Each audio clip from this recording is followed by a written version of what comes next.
どうも、ワンピースを謎解く仮面 YouTuber、ゆえでなんぼのゆでろんです。ありがとうございます。いいね。チャンネル登録してね。今回は週刊少年ジャンプ2022年27号、ワンピース最新話1051話、ワノ国将軍、光月桃之助を考察していきます。この1051話では、ついにワノ国の夢が実現しています。一緒に考えていきましょう。よろしくお願いします。1051話のスタートは前回花の都に登場した赤鞘たち。その中にはなんと前回重傷だと言われていた金右衛門もいます。さすがは奇跡を呼ぶミラクル男。パンクハザードの終わり、696話でも金右衛門は死の国から生還しています。ちなみに696話の話数の語呂合わせはムクロです。生首になっても死の国を浴びても街道に刺されても死なない。判事への意味を間違えても結果往来。金右衛門の福々の実とは福々だけじゃなく福々の意味もあるのでしょうか。福とは幸い。金右衛門は運がい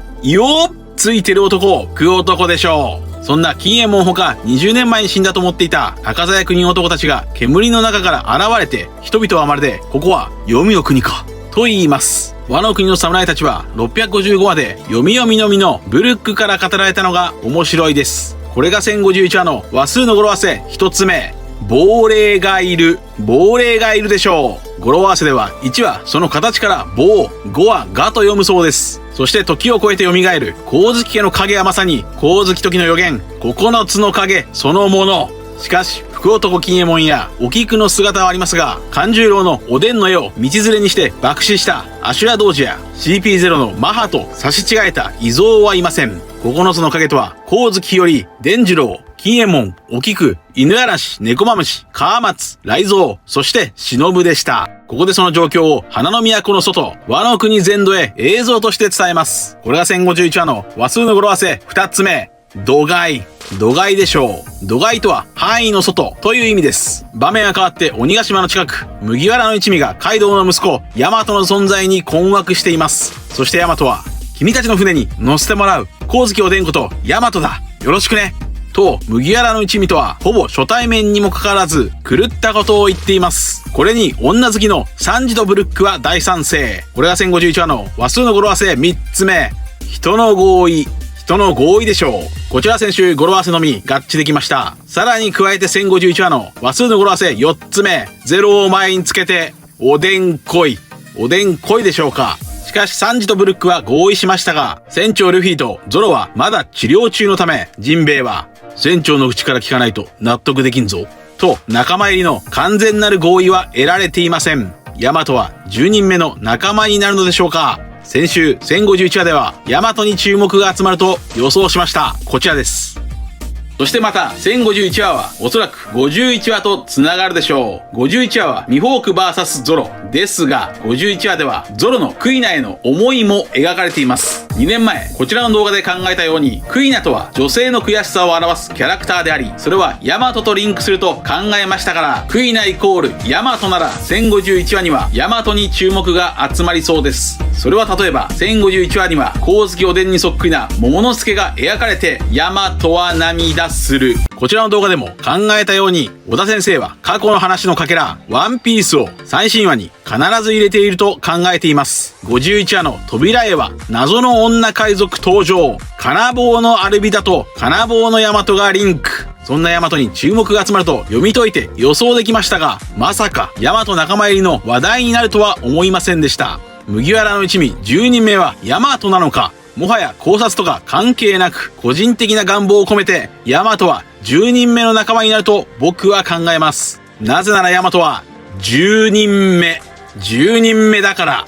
10人目の仲間については過去にあらゆるパターンを考えてきましたが、しかしそうなると長年語られてきた麦わらの一味仲間入りの悪魔の実の法則はどうなるのでしょうか。悪魔の実の法則とはこちらのように、悪魔の実を語呂合わせすると綺麗に1から10までの番号が揃うという59巻 SBS で語られた法則です。ヤマトの悪魔の実は犬の実ですから、通常なら犬の語呂合わせは犬12です。ちなみに12話のタイトルも犬です。もしくはこじつければ犬は犬00と表現できる可能性もあります。しかし、この法則は、ヤマトが加入しても、しなくても、すでにルフィの悪魔の実が、人の実だったので、崩壊していますから、関係ないでしょう。それではなぜ、59巻 SBS で、小田先生は驚いたのか。それはおそらく、麦わらの一味に足りない数字が29、つまり2か、だったから驚いたのでしょうか。いずれにせよ、ここまで煽って、ヤマトが仲間に入らなかったら、ネットは大荒れでしょう。しかし、安心してください。仮に一旦、ルフィがヤマト、仲間入りに合意しなかったとしても、ヤマトは自称、光月おでんですから、光月おでんのように、勝手についてきます。ヤマトが勝手についてくるパターンは、このように考えました。こちらです。日本狼は人間を監視するために人間についてくる習性があったそうです。そしてヤマトの能力、大口の真神はその絶滅した日本狼なのです。このかすかな可能性からヤマトは日本狼の習性と同じようにルフィたちにこっそりついてくると。それを発見したルフィはなんか嫌そうな顔をするかもしれません。脱線しましたが、本編に戻りましょう。ヤマトはここで逃げようとする百獣海賊団たちをストップさせると、話はヤマトからお玉の能力へ。お玉の能力、キビキビの実の効力は1ヶ月間だといい、効力が切れた動物たちは自然に帰ったり、そのまま懐いたりするそうです。ここで、旨味ことスピードはお玉にこのままがいいと言います。これが1051話の話数の語呂合わせ5つ目。手飼いでしょう。手飼いとはペットのことです。こちらも先週、語呂合わせ予想のみ合致できました。ここでお玉はスピードに、家来じゃなくてお母さんみたいにずっとそばにいてくれたらいいな。と言うとスピードはズキュンとお玉の虜になりました。これはもしかすると、お玉の天性の才能、人を引きつける妖艶さをすでにお玉は持っているのでしょうか。エースはお玉に妖艶なくのいちになったら海に連れて行くと言っていました。場面は変わって花の都の城の前、赤鞘たちがひざまずいて、ワノ国の新しい将軍を迎えます。それはまるで、海が割れたモーセの実会のよう。これが1051話の話数の語呂合わせ6つ目、実会でしょう。ここで8歳から28歳の姿になった桃之助は、火祭りは終わらぬ。明日から好きな商売をしてよい。湧く水に金は取らぬ。ワノ国奴隷などいらぬ。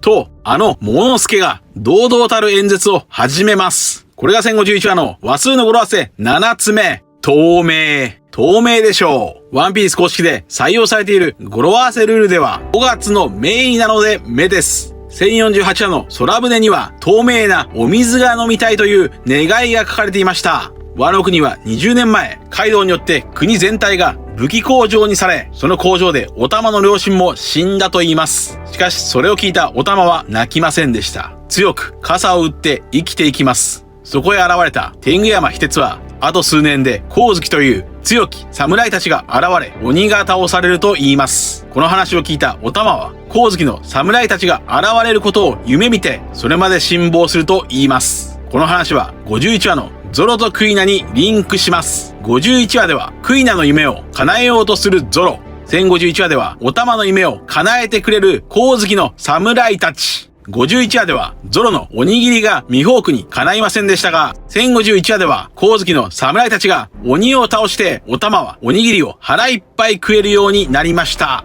ゾロの技、おにぎりの伏線回収会がこの1051話かもしれません。さらにここでミホークはゾロを大海を知らない井の中の蛙だと例えています。ゾロイコール緑のカエル。そしてこれまで何度も考えてきたようにお玉もお玉イコールカエルです。お玉の口癖は堪忍してケロ。お玉弱視が最強の百獣海賊団を操って敵が寝返る。戦局がひっくり返る。井の中の蛙ゾロとお玉弱視、そしてクイナの夢とお玉の夢が繋がっています。そしてさらにクイナの語呂合わせはクイナ。917話、タイトルは食料宝船、ご飯が食えないおこぼれ町。917話の語呂合わせはクイナではなくクイナ。お玉も食われています。917話でご飯を腹いっぱい食べられなかったお玉は1051話でご飯を腹いっぱい食べられるようになりました。そんな917話にはなぜか唐突に火事が起きていることを表す反証の鐘の音がジャーンとなっています。これはカイドウの最後の技、火炎太鼓の元ネタ、小田先生が好きな落語、火炎太鼓のオチ、反証はいけねえ、おじゃんになるから、という火事の鎮火と物語の終わりを表す鐘の音、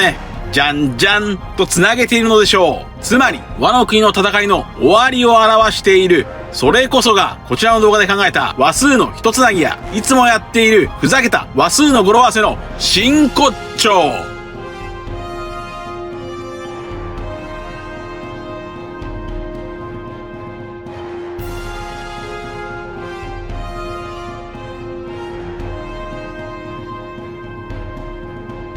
1051話と51話のつながりから、お玉とクイナ、お玉とゾロのおにぎり、そのつながりを見出して、917話の語呂合わせ、クイナにたどり着けば、落語の火炎太鼓のオチが現れるという隠された仕掛け、天才小田先生の驚愕の物語構成。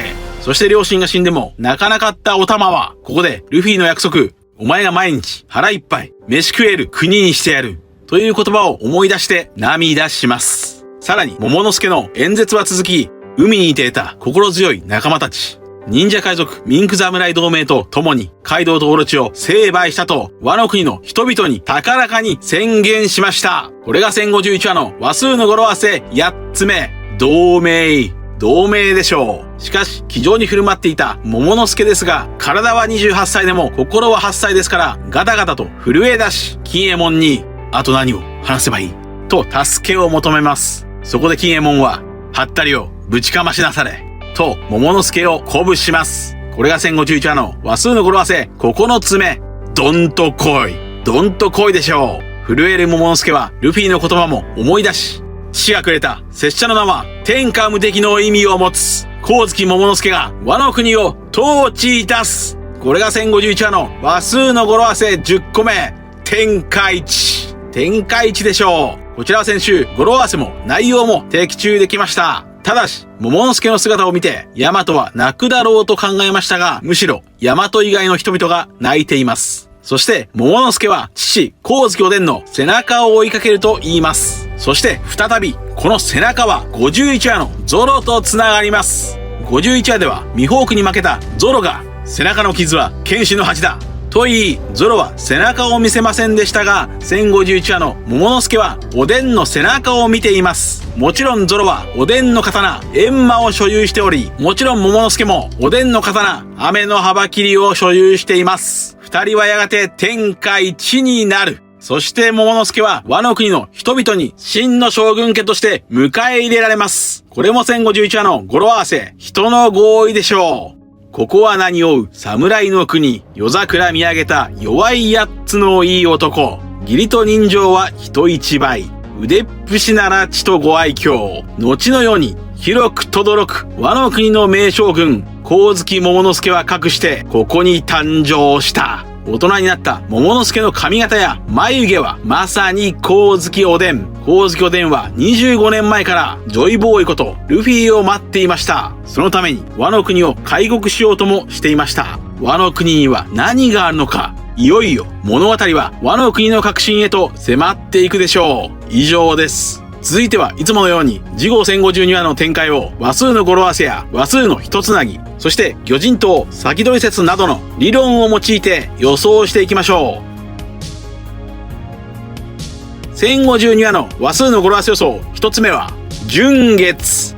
純月というのはどうでしょうか。純月とはうるう月とも言い、季節と日付を合わせるために付け加える特別な月です。そのイメージからやはり光月家の話になるでしょう。純月の純という漢字は門の中に王と書きますから、和の国の城に帰った光月家を表すでしょう。さらに純という字は門の中に財宝が溢れて家が潤うという意味もあるそうなので、和の国編の最後、宴が始まりそうです。1052話の話数の語呂合わせ予想2つ目は火の鼓舞。火の鼓舞というのはどうでしょうか。鼓舞とは通常人を励ますという意味ですが、その漢字から太鼓を叩き舞い踊る宴、火祭りの延長が描かれるかもしれません。1052話の話数の語呂合わせ予想3つ目は人骨。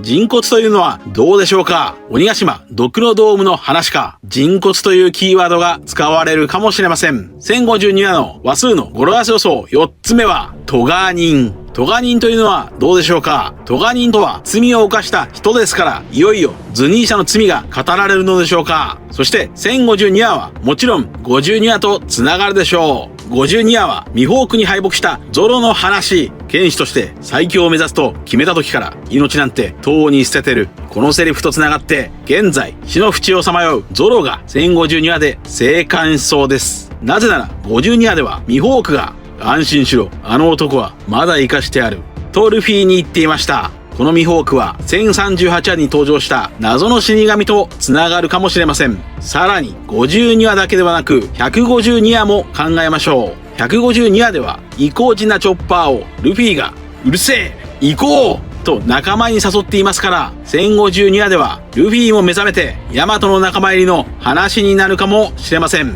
さらにその次の1053話の展開も考えましょう。1053話の話数の語呂合わせ予想1つ目は手紙。手紙というのはどうでしょうか？さらに1053話は53話と繋がるでしょう。53話ではドン・クリークがゼフの公開日誌の話をしていますから、1053話では光月おでんの手紙公開日誌の話になるかもしれません。そしてさらに1053話の話数の語呂合わせ予想2つ目は天の神。天の神というのはどうでしょうか？天の神の名前を持つ古代兵器ウラノスの話が登場するなら1053話かもしれません。魚人と先取り説から言えば古代兵器ウラヌスはワノ国にありそうです。古代兵器ウラヌスについては2年前のこちらの動画では月の引力を操作して海の水を満ち引きできる日本神話の宝珠塩蜜玉のような装置だと考えました。さらに1053話と繋がるであろう153話には大きな満月が描かれています。